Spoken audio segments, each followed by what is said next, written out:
Entrepreneurship can be incredibly lonely. And I think this is something that's just not addressed enough.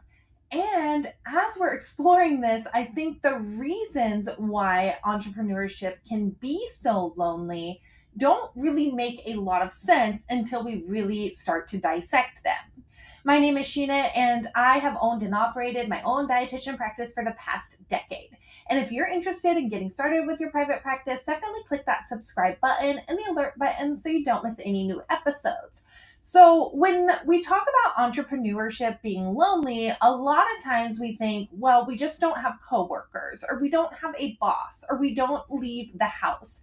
And while these are reasons that entrepreneurship can be a very lonely existence, they are not the only reason that entrepreneurship can be lonely. So, the first thing that I want to talk about that is not addressed often enough is that in entrepreneurship, you don't really get a day off. And this can really lead to that feeling of isolation because as you're spending time with your friends and your family, while you might be on a holiday or you might be traveling with that family, a lot of times in between your engagements with family members, etc., you're still full-fledged on in your brain in your business.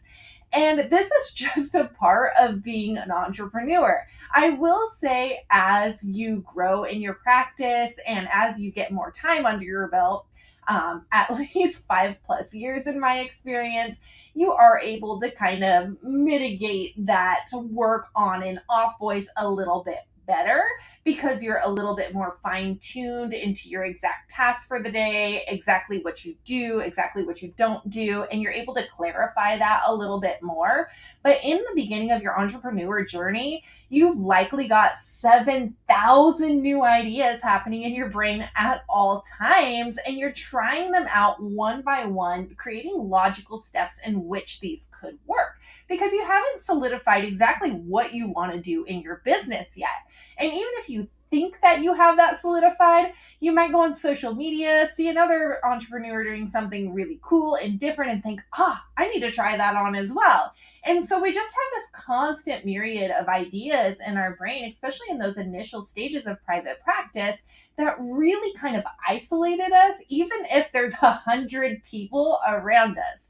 And that isn't necessarily a negative thing, right? It's part of that brainstorming process, it's part of that creative ingenuity, and it's really going to be a positive thing for your business. But in those early stages, this can feel extraordinarily overwhelming and isolating because let's be honest, even when we're engaged in a really fun activity with our friends and family or having a discussion, we still are kind of thinking about that business in our brain. And we can't really share it with anybody because people don't really see our ingenuity that we have in our brain and the way that we're mapping things out. So even if you were to share it with somebody, they're probably not going to share your enthusiasm because they probably really aren't going to know what you're talking about or understand the steps that you plan to execute that with. So yeah, definitely drop a comment below if you've ever experienced this where, hey, we're at a party, we're in Vegas, we're wherever, and we're still kind of in the business in our brain. So this just takes practice, you guys, as you're able to kind of fine tune a little bit more about what you do and what you don't do in your business. This will subside a little bit, but I'm not going to lie, this never goes completely away. You just get a little bit better at segmenting it out. Yeah, it's going to be a little bit lonely because you are working pretty much every single day of your life and you're working mostly in your brain and not really discussing any of your ideas with anyone else because who's going to understand them? So that is really a big factor is you don't really ever get a day off. So while I say I don't really work, I also really haven't not worked a day in the past decade. And that personally is how I like it. I like being creative every single day. I like thinking about my business just a little bit every single day. And that does not overwhelm me any longer. It's really fun for me. I often joke if I had to choose anything in the world to do, it would be my business or social dancing.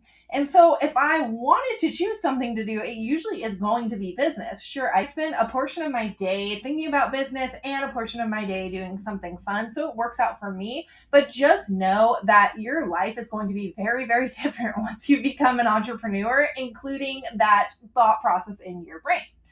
So that leads me to the next thing, is that nobody gets you.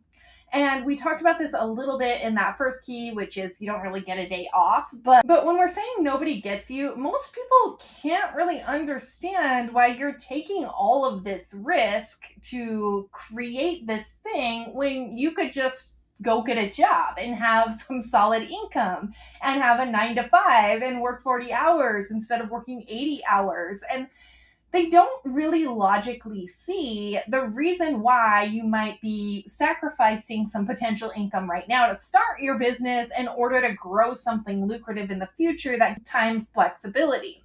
So they're not really going to understand it. And this actually comes from a very, very loving and caring place, right? Because when you tell somebody about your big dreams and aspirations, a lot of times what they'll do is they'll try it on for themselves and they'll say, I wonder if this would be a good idea. Yeah, we could have days off whenever we want. We could set our own hours. That's great. But X, Y, and Z. And in their defense, launching an entrepreneurial journey is almost never the safe bet. And so when somebody loves you, especially your parents, your family members, your closest friends, they're probably going to try to talk you out of it. And so you've got all of this momentum happening in your brain, and then you've got a really well-intended person that can't see your vision, which rightfully so, that's why the vision belongs to you and not them, that is trying to talk you out of it. So this can feel incredibly isolating. You can feel like you're not supported, when really that's not the case, but it can feel like that, especially in those initial stages when you're not really used to people laughing at your dreams. So again, like that first concept with learning to kind of segment out your time and what you're doing with your day, this does get easier with time. You just kind of get used to people looking at you like you're a little bit crazy, and that gets a lot more comfortable as time goes on, especially as you feel like you've got some wins and some progress under your belt. Then suddenly those other people's opinions, it doesn't feel so isolating. Again, that's never going to go away. As you increase your levels, as you try crazier and bigger things, people are going to be scrutinizing you. And in their defense, they're actually trying to protect you. Then you've got things like your Facebook trolls, your Instagram trolls, etc. What everybody's looking at you and constantly criticizing you if they are somebody that maybe wishes they are honestly in your shoes. Everybody wants to have an opinion about what you're doing, especially if they're afraid to launch things themselves. And that can make things really difficult and feel really isolating as well. Something that can make entrepreneurship feel very isolating is you might not see a person in real life for, let's be honest, sometimes weeks. Okay, most of us are going to the grocery store or something along those lines, but in entrepreneurial world, we can get very, very into our business, especially in those first few years when we haven't learned to separate our time and all those things like we discussed. And so we might tend to kind of lock ourselves in front of our computer and just kind of go for it. And we might even be seeing patients online or creating digital content, etc., where seeing another human being is a rare incident. And this, just the physical proximity of being around other people and not having that, is very isolating. This one, again, unfortunately, just doesn't ever go away unless you get a team or something along those lines. But even then, most people are working virtually, playing a very different role in the company. And so we're still not really having that normal work environment in a lot of cases. And so that, not seeing a lot of people, and then when we go out and we do see people, no one understands us. No one understands how we're off work on a Tuesday at 2:30 p.m. and can go to the store or go to the gym or just get in our car and drive somewhere. And maybe even we get people that are a little bit resentful that they can't do those things as well. Or people think that you just never work and then want you to do all their errands for them. All kinds of things can happen when those social interactions do take place. And so that can feel incredibly isolating. So all of these things can be factors. And to be perfectly honest, guys, these are things that you're going to really, really want to dig into and set yourself up a plan to kind of counter a lot of these. So make sure that you do have social interactions of some type on the agenda. And honestly, when you get there, don't expect anybody to understand you. Take that social interaction for what it is. We're getting drinks, we're getting coffee, we're going to dinner, we're going to dance, whatever it is. And just take that for what it's worth. We're probably going to have to come to terms with the fact that we're probably always going to be a little bit of the oddball out. Our schedules are not going to probably match anyone in the room.